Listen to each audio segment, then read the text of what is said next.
un fallo histórico. Una historia que llega a su final después de más de 20 años de proceso. Hablamos del caso de contaminación ambiental en el complejo metalúrgico de La Oroya.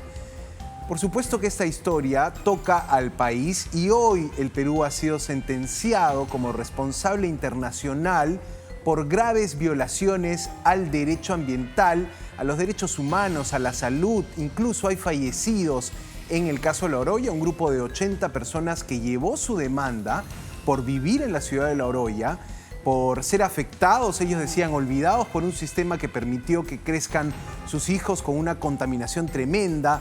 Cuando hablamos de La Oroya, hablamos de los niños con presencia de plomo en la sangre, hablamos de muchos casos de graves daños a la salud. Bueno, este proceso terminó en la Corte Interamericana.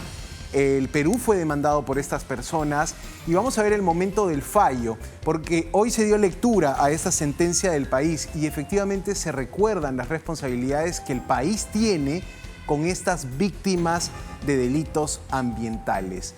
La Oroya, Lore, en el 2011 fue considerada la ciudad más contaminada del mundo, solo después de Chernobyl, Ucrania, ¿no? Este lugar Claro. que tuvo una tragedia nuclear. En el 2017 bajamos al puesto 5, La Oroya, digo, ¿no? La Oroya como ciudad más contaminada del mundo. Pero es gravísima la situación allí, ¿no? No, lógico. El daño ya está hecho. Me ha tocado estar en La Oroya, cubrir varias protestas de los trabajadores de Doerrán, que era la minera que operaba ahí en la zona, cuando se cerraron finalmente las operaciones. Y ves la situación. Estás allí y solamente el aire tiene un olor pesado, distinto. Pasas un poco de tiempo ahí y te empiezan a arder los ojos. Imagínate vivir ahí. Y ya el Perú le había pasado con Pasco. Ya habíamos tenido una situación similar con Pasco, con esta minería antigua, no regulada, que que contaminaba sin ningún tipo de verificación por parte del Estado y dejaron que vuelva a pasar en La Oroya. Tal cual, Lore. Ha tenido que ser la Corte Interamericana que diga, el país es responsable, tiene que responder ante esas víctimas, tiene que indemnizarlas, tiene que en un acto público el Perú admitir que no protegió la salud de los peruanos que viven en La Oroya. Vamos a ver hoy cómo fue esta lectura de sentencia. Después les cuento cuánto de indemnización se va a tener que pagar a esas víctimas. La Corte Interamericana de Derechos Humanos declaró la responsabilidad internacional del Estado de Perú por la violación de los derechos al medio ambiente sano, la salud e integridad personal y la protección judicial en perjuicio de las 80 víctimas del caso. Por la violación a los derechos a la niñez en perjuicio de 57 víctimas y por la violación del derecho a la vida en perjuicio de 2 víctimas.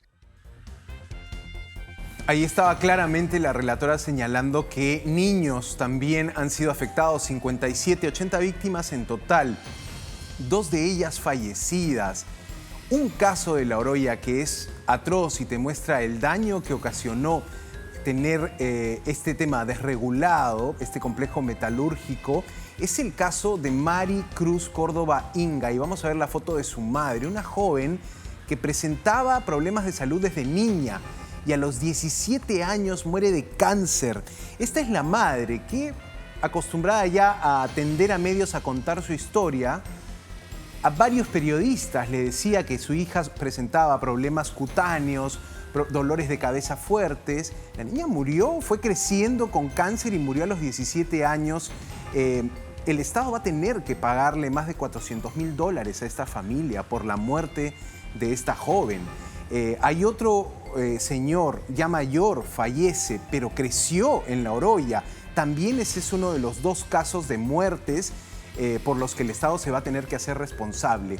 A cada uno de los 80 afectados o a sus deudos, porque hay algunos de los litigantes que ya fallecieron, se les va a tener que pagar $15.000. El Estado peruano les va a tener que resarcir de alguna manera esto, ¿no? Gravísimo el caso, pero es histórica la sentencia de contaminación ambiental.